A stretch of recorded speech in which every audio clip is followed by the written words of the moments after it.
Welcome to Miles Ahead, the Canadian Points Podcast, brought to you by FrugalFlyer.ca, where we talk about all things miles and points, a hobby that allows us to travel all over the world in style and on a budget. Today, we're talking all about VIPorter, Porter Airlines' new loyalty program. I shouldn't say they're terribly new, but we are going to go over the nuances of the program, how we interact with the airline, and our thoughts on the best redemptions. As per usual, I'm joined by my regular co-hosts, Josh and Jeff. Yeah, thanks for having me, Danny. Excited to talk about Porter Airlines. I actually took my first Porter flight a couple weeks ago, and it was pretty good. So I'm excited to take some more in the near future. Yeah, happy to talk about. I've never actually flown. I had plans to fly Porter, and I've always had to cancel flying Porter. So I may not have much to add, but I'll see what I can do. You still know your way around the loyalty program, and that's why we love having Jeff on the show. So we're going to break this down into a few sort of easy to digest sections. We're going to start by going over the earning side of things, how you're going to actually get VIPorter points. We're then going to touch on the status section. Also, redeeming points is going to be another side of things. And then we are lastly going to talk about how we've engaged with the program, or if we haven't engaged with the loyalty program, kind of how the airline helps us in Canada and how we use Porter. So when it comes to the earning side of things, of course, you can earn Porter points or VIPorter points when you make purchases with Porter Airlines. So that's going to be on the base ticket fare, seat selection fees, change fees, checked baggage fees, and pet fees, unaccompanied minor fees as well. So it's quite robust in terms of really what's included. The only thing that is excluded, of course, is fuel surcharges and taxes and fees. You're not going to earn VIPorter points on that. But unlike Air Canada, where you only earn status qualifying credits or SQCs on the base fare, not on checked bags, none of that, you're going to earn VIPorter points on a whole bunch of facets of your ticket, which is interesting to see. Now, Josh, Porter actually has quite a few code share partners, so you can earn VIPorter points with some niche airlines as long as you book that ticket through PorterAirlines.com. Yeah, it's very interesting because they're not formally part of any major alliance at this point yet, but there's still a lot of these partnerships.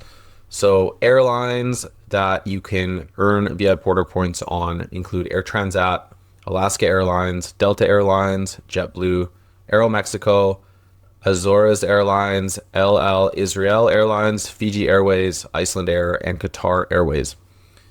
So it is important to note that a few of those airlines that I've just listed, such as Air Transat, Aeromexico, and a few others, they don't have any loyalty program or really an irrelevant loyalty program for Canadians. So typically, if the price doesn't increase when you're booking a flight with one of these carriers, it does make more sense to go through Porter Airlines site to at least earn 5 VIPorter points per dollar on your whole itinerary versus earning nothing, or points in a completely irrelevant program for one of those airlines. So just something to keep in mind. It's nice to at least get some return on your spend. Yeah. And I mean, 5 VIPorter points isn't nothing, as we'll see either. So I think it's actually, I know it's the most generous earn rate in all of Canada, because Jeff, can you please remind everybody listening what you earn as a base member with Air Canada and WestJet, if you don't have any status with the airline, what you get for every dollar that you spend? It's one answer for both to jog your memory. So I'm going to say it's 2 Aeroplan points and 2 WestJet points per dollar spent on WestJet and Air Canada. It's actually less than that. It's 1 point as a base earn rate when you have an WestJet flight, or if you're flying Air Canada, you get 1 point for every dollar that you spend. So VIPorter actually rewards you 5 times as much. Now, is a VIPorter point worth the exact same as an Aeroplan point? Jeff, I know that even in your state of jet lag, you can agree with me and be able to answer that one, that it is definitely not worth the same amount as an Aeroplan point.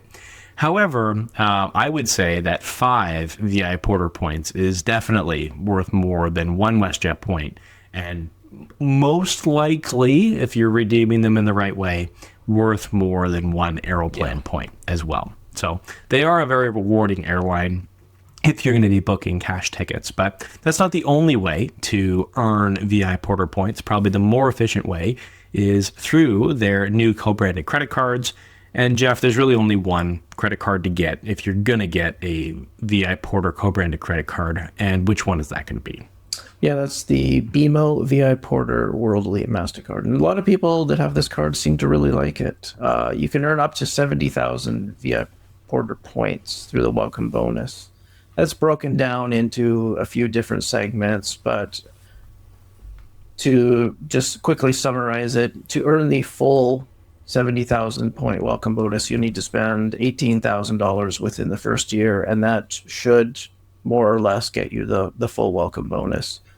I believe can you remind me what the annual fee was on that, It's Danny? Ooh, that's a good $199. question. I want to say it's, $199, $200. similar Okay, yeah, to so first year free as well. it is okay. Yeah. So But if you apply through FrugalFlyer right now, we have $200. a $200 Yeah. rebate going on right now. So there you go. yeah. Yeah. So first year free, a $200 rebate, and you have the potential to earn up to 70,000 VIPorter points. For most people, you're going to earn at least 20,000 VIPorter points. And I would say for the average consumer, if you're going to be spending $1,500 a month, you can earn, you can earn 40,000 points relatively easy. If you keep up that spending for the whole year, $1,500 a month, and hit that $18,000 spend within 365, you'll unlock the big bonus, and you'll get an extra 30,000 on top of that. But interestingly, this card does have some limitations. Josh, it's got earning rate caps that I was actually surprised to see. I don't have this card myself, and we'll talk about why a little bit later, but some very low spending multiplier caps on this card. Yeah, it's very interesting. And, with it being a BMO associated card, we do see them do this on quite a few of their other MasterCards. So I'm not sure if that's a symptom of what we're kind of seeing here, or I don't know why they do it, but they love their caps per month, per year, whatever it may be. So there's some categories that are more generous. For example, you can earn 3 VIPorter points for every dollar spent on Porter purchases, up to 20,000 spent per calendar year, that's a more than reasonable amount.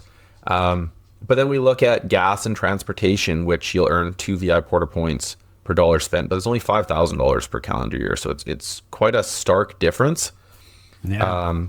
And then similarly, 2 VIPorter points per dollar spent on groceries and dining, only up to 10,000 a year.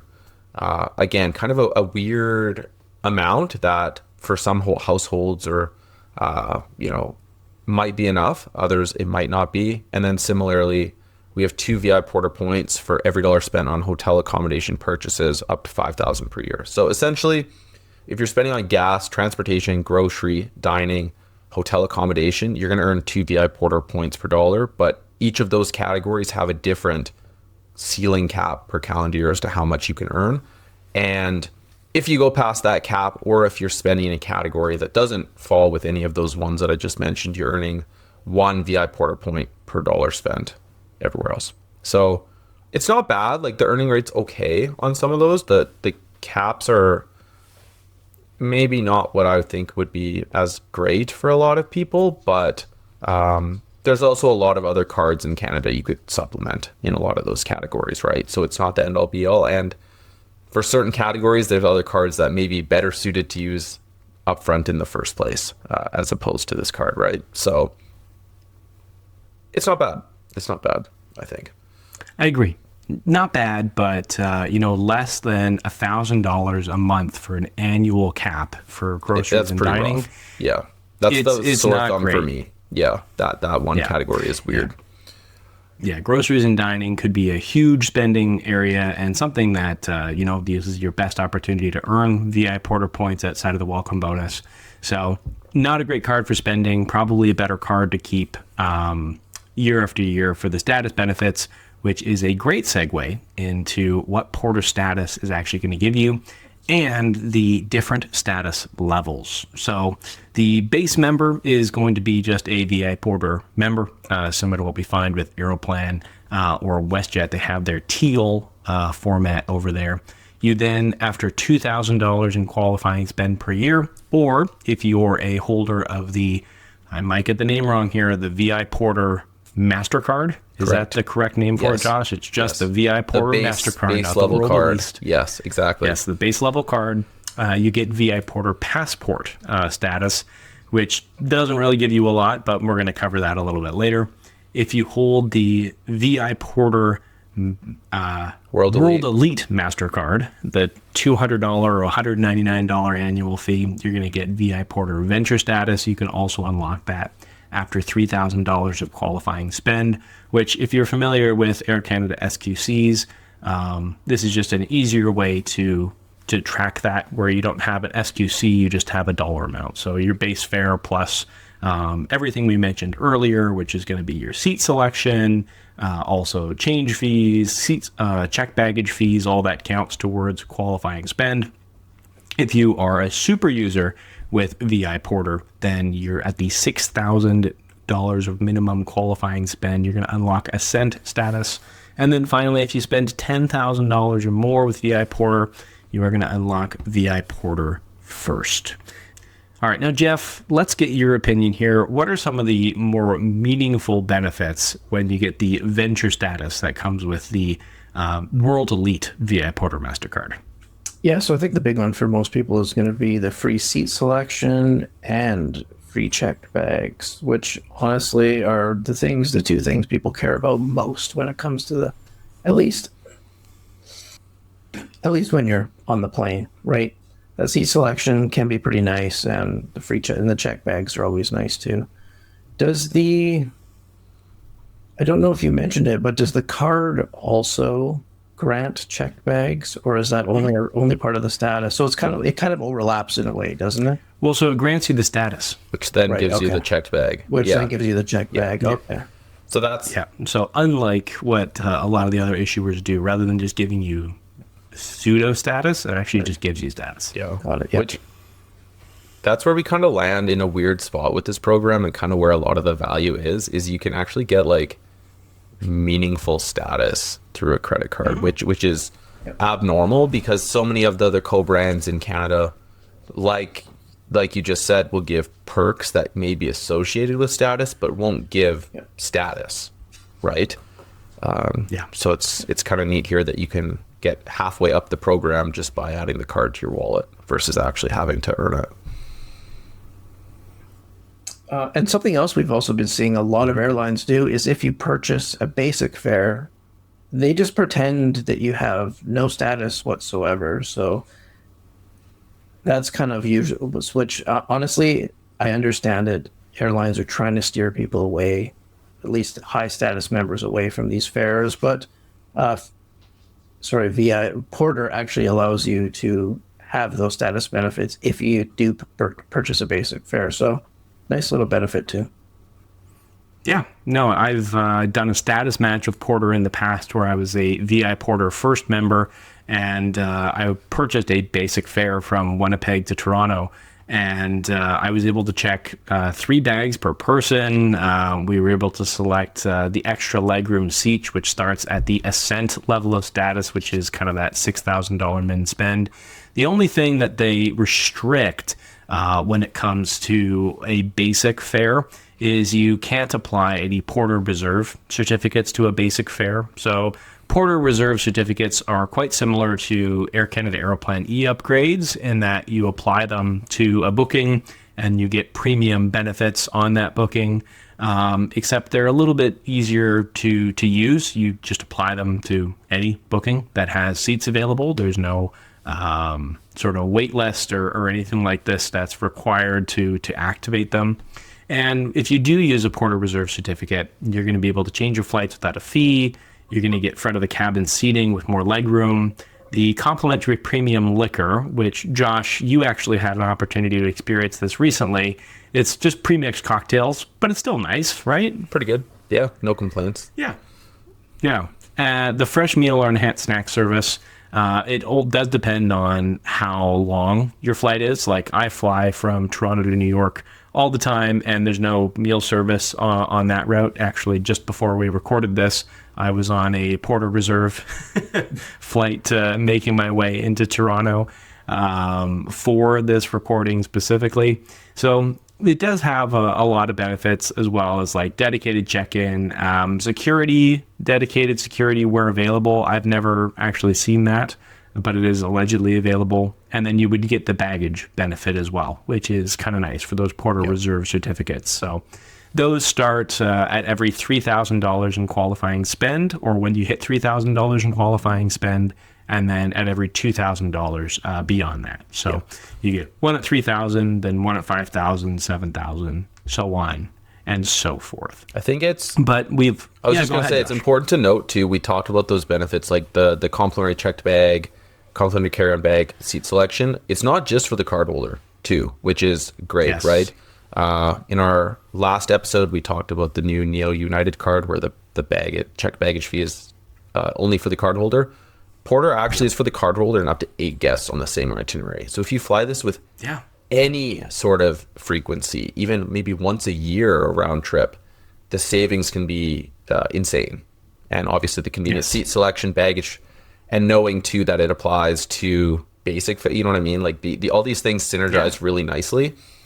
So you don't need necessarily multiple people in a family holding the card. Now you might want that for the very welcome bonuses and whatnot, but really you just need one person in a group that travels together, and everyone benefits massively from venture status via the VIPorter World Elite MasterCard. So it's a great perk.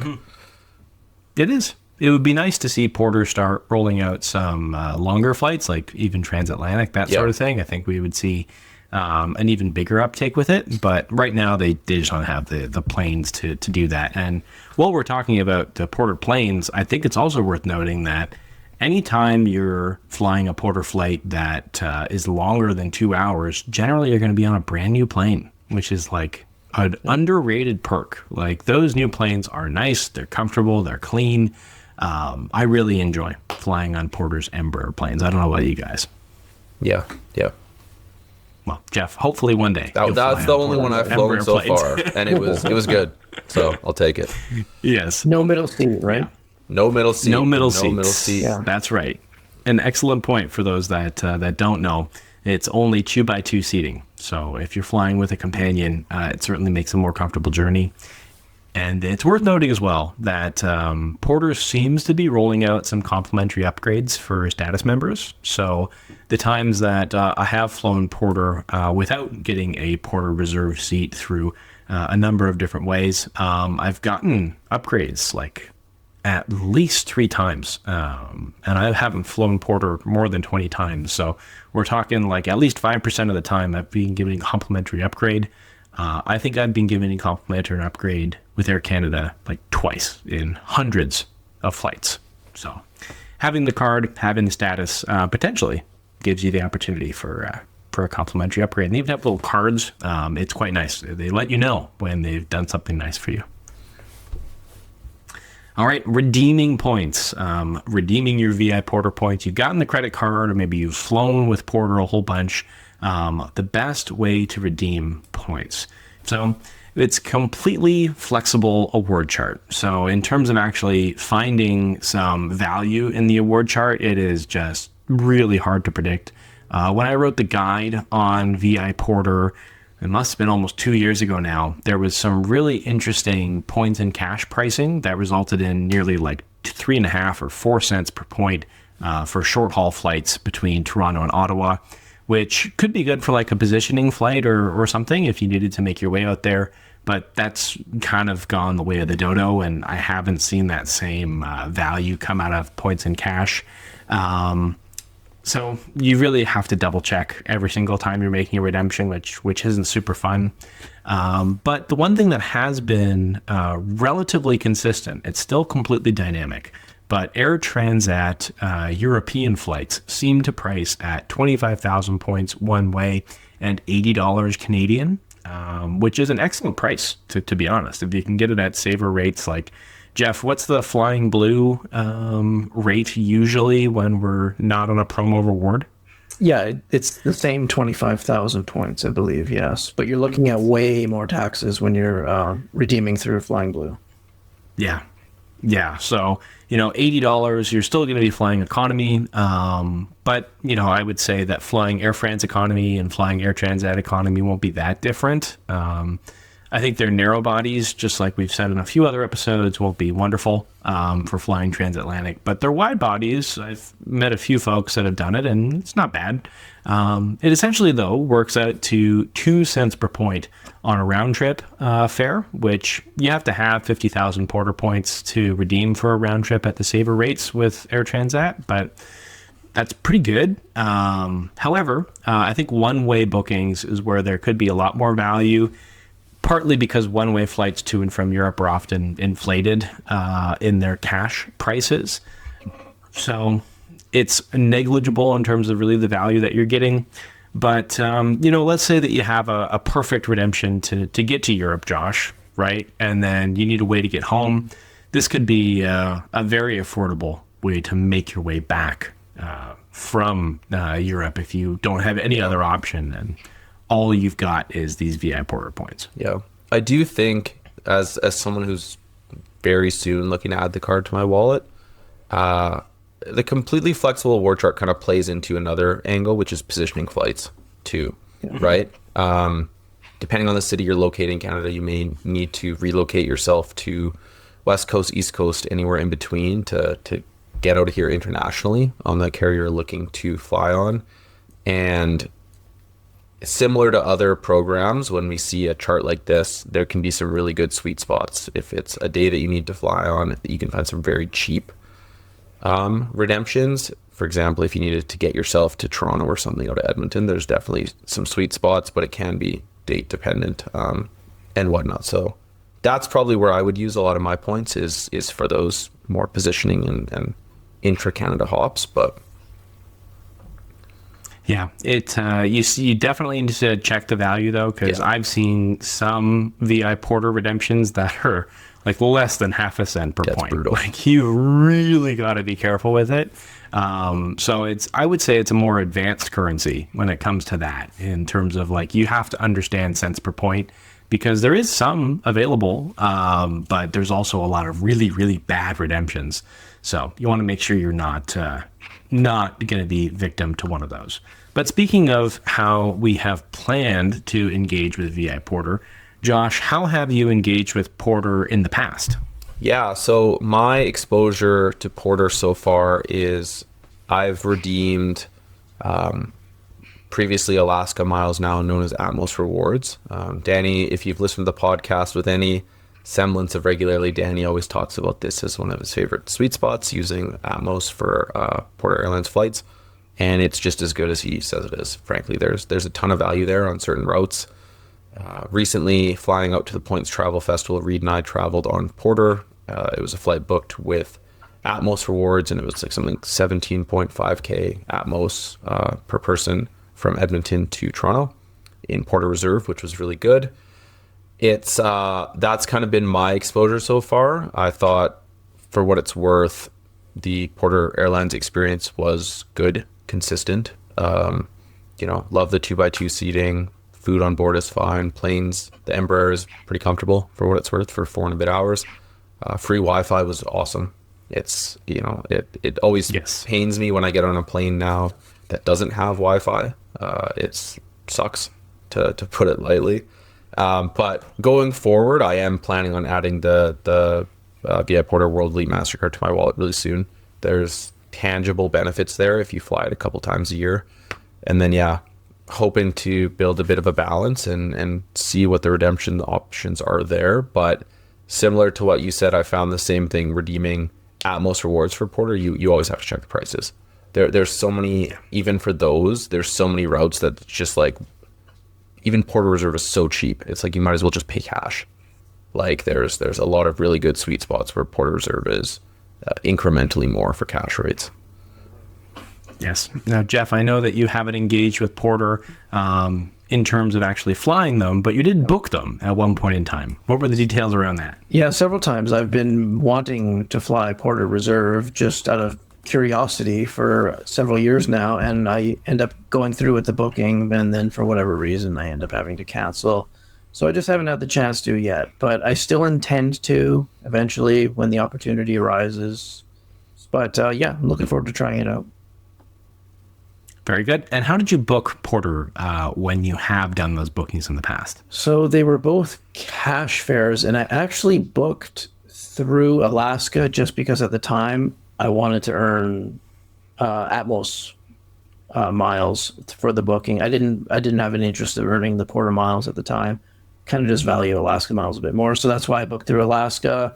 And I ended up being the cancellation policy through Alaska is pretty flexible too, so that's another reason I kind of went through Alaska. So, and I ended up being able to cancel for free, so that was kind of nice. And yeah, Alaska was the way I went. I'm not really sure if one is better than the other. I haven't looked that closely at it. I just kind of valued the Alaska miles more. Well, and especially if you're already entrenched in an ecosystem, like as we've seen, it's difficult to earn VIPorter points unless you're flying their planes. And then when you are flying with Alaska, you need to be aware that you're only going to earn on distance, which can be a really good thing, depending on the price of the fare. But if you're flying a very short distance, you probably don't want to do that. So when it comes to my experience with engaging with Porter, I've engaged with Porter a ton, partly because they service my main gateway going from Toronto to New York quite a bit. So I've had to engage with Porter out of necessity. Sometimes there was no other option than to fly them. But they had a really interesting status match with Air Miles, or a status challenge, where you could redeem 400 at Air Miles Dream Miles, or what's now going to become Blue Rewards in the future. So that would have been 4,000 Blue Rewards. So pretty cheap to actually get the status. And then if you had $1,500 of qualifying spend, you would keep that Porter Venture status going into the next year.